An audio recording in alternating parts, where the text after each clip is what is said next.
शिवानी दरवाजा खोलती है तो उसके सामने उसकी माँ खड़ी होती है। शिवानी अपनी माँ को देखकर चौंक जाती है। अरे, ये तो शिवानी की माँ है। ये इस वक्त यहाँ क्या कर रही है? अरे माँ, आप यहाँ कैसे? मैं यहाँ पास ही में आई हुई थी किसी काम से, तो सोचा तुझसे मिलती चलूं, पर लगता है तू कहीं जा रही है।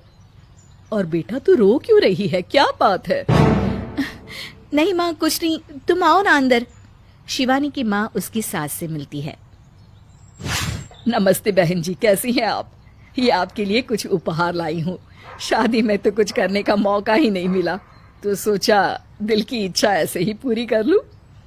शिवानी की सास सारे उपहार देखकर बहुत खुश हो जाती है। इतने में शिवानी के ससुर भी आ जाते हैं। उनकी तबीयत कुछ ठीक नहीं लग रही होती है। नमस्ते समधी जी, कैसे हैं आप? मैं तो ठीक हूँ समधन जी, आप कैसी हैं? मैं भी ठीक हूँ जी, मैं अभी आया। शिवानी के ससुर अपने कमरे में जा रहे होते हैं कि अचानक से जमीन पर गिर जाते हैं। शिवानी दौड़कर उनके पास जाती है और उन्हें संभाल लेती है। शिवानी कार्तिक को फोन लगाती है, पर उसका फोन नहीं लग रहा होता। फिर वो डॉक्टर को फोन लगाती है। डॉक्टर साहब, आप जल्दी घर पर आ जाइए, मेरे ससुर जी का बीपी फिर से लो हो गया है। कार्तिक भी ऑफिस से आ जाता है। क्या हुआ पिताजी को शिवानी? बीपी लो हो गया है, अब ठीक है कार्तिक। इन्हें बीपी की दिक्कत है और हमें तो मालूम तक नहीं है। घबराने की बात नहीं है मम्मी जी, पापा जी जल्दी ठीक हो जाएंगे। देखिए, इनका खास ध्यान रखिएगा, ये ठीक से खाएं पिएं और खुश रहें। जी डॉक्टर जी, आप मुझे इनके दिन का रूटीन बता दीजिए। शिवानी डॉक्टर से बात करने लगती है और ये देखकर उसकी सास को बहुत अच्छा लगता है। अच्छा शिवानी, अब मैं चलती हूँ। तुम इस संडे को घर आ रही हो ना? नहीं माँ, पापा जी की तबीयत ठीक नहीं है, ऐसे में मैं कैसे आ सकती हूँ?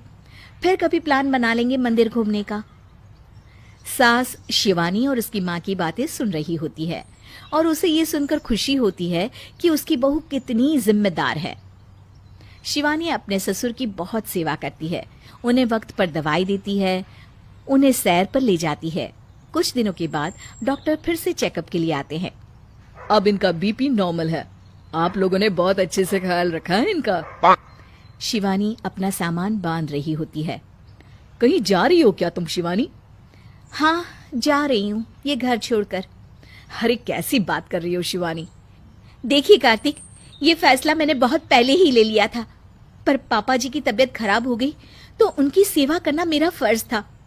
अब उनकी तबीयत बिल्कुल ठीक हो गई है और अब मुझे जाना चाहिए, क्योंकि आपके घर वाले ना ही मुझे पसंद करते हैं और ना ही मुझे इस घर की बहू मानते हैं। शिवानी अपना सारा सामान लेकर बाहर आ जाती है। ऐसा मत करो शिवानी, मत जाओ ना ये घर छोड़कर। नहीं कार्तिक, सबकी भलाई इसी में है कि मैं ये घर छोड़कर चली जाऊं। शिवानी को जाता देख उसकी सास ससुर और कुमुद उसे रोकते हैं। मत जाओ ना भाभी, मुझे माफ कर दो, मैंने आपको बहुत तंग किया है, पर आप तो बहुत अच्छी हो। हाँ बहू, हम तुम्हें पहचान ही नहीं पाए, हमें माफ कर दो बेटा।